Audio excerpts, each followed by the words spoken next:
Hi, നാട്ടിലുള്ള എല്ലാ ചങ്കാക്കും സുഖമല്ലേ? എൻ്റെ ഒരു സംശയം ചോദിക്കാനാട്ടോ.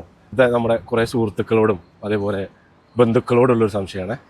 നാട്ടിൽ നിന്ന് വേറെ ഗൾഫ് രാജ്യങ്ങൾക്ക് വാട്സപ്പ് ചെയ്യാൻ പറ്റാത്ത എന്തെങ്കിലും ബുദ്ധിമുട്ടുണ്ടോ? ഒന്ന് ട്രൈ ചെയ്ത് നോക്കിട്ടോ. കാരണം ഇവിടെ ഒരു 4-5 ദിവസമായിട്ട് വാർത്തക്കാർ പറയുന്ന പോലെ VFX ഇട്ടിട്ടും ഫുട്ബോളിന് കമൻട്രി പറയുന്നവർ പറഞ്ഞിട്ടും പൊലിപ്പിക്കുന്ന പോലെ ഒന്നും ഇല്ല. എന്തായാലും പ്രശ്നങ്ങൾ നടക്കുന്നുണ്ട്, പക്ഷേ ഇതുവരെ എല്ലാവരും സേഫാണ്. അപ്പോൾ എൻ്റെ ഒരു സുഹൃത്ത് ഒരു മെസ്സേജ് ചെയ്ത് ചോദിച്ചു ഇപ്പോൾ 2 ദിവസം മുമ്പ്, നിന്നെ ആരെങ്കിലും നാട്ടിൽ നിന്ന് വിളിച്ചോ ചോദിച്ചിട്ട്. ഞാൻ പറഞ്ഞില്ല. അപ്പോൾ അവനും പറഞ്ഞില്ല. അവൻ പറയാം, ഞാൻ 2 ദിവസം പ്രശ്നം നടക്കുന്ന 2 ദിവസം മുമ്പാണ് ഞാൻ അവിടെ എത്തിയത്. അവൻ സങ്കടം പറയാം, നാട്ടുകാർക്കും ബന്ധുക്കൾക്കും അതൊരു മറക്കാനുള്ള സമയം കൂടി ആയിട്ടില്ല എന്നെ.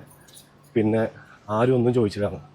ഇത് സ്വാഭാവികമാണ്. നാട്ടിൽ എന്ത് പ്രശ്നം ഉണ്ടെങ്കിലും ഒരു പ്രവാസിൻ്റെ ഒരു ആക്സിഡൻറ്റ് ഗ്രൂപ്പ് കണ്ടാൽ അപ്പോൾ കൊണ്ട് സ്പോട്ടിൽ മെസ്സേജ് ചോദിക്കും, എന്താടാ പ്രശ്നം എന്ന്. ഇവിടെ എന്തുണ്ടെങ്കിലും നാട്ടിൽ നിന്ന് ആരും ചോദിക്കില്ല. അതിൻ്റെ കാരണം എനിക്കറിയില്ല എന്താണിത്.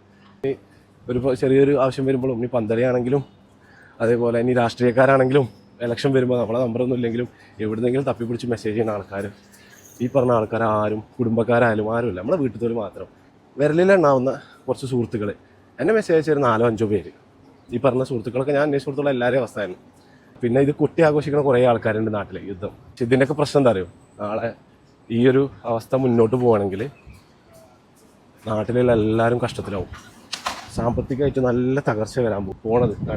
പിന്നെ ഇതൊരു പരാതി പറഞ്ഞുള്ള മെസ്സേജ് അല്ല കേട്ടോ. നമുക്ക് ആര് മെസ്സേജ് അയച്ചാലും അയച്ചിട്ടില്ലെങ്കിലും ദൈവം വിധിച്ചത് വരും, പഠിച്ചോ കഴിച്ച് വരും.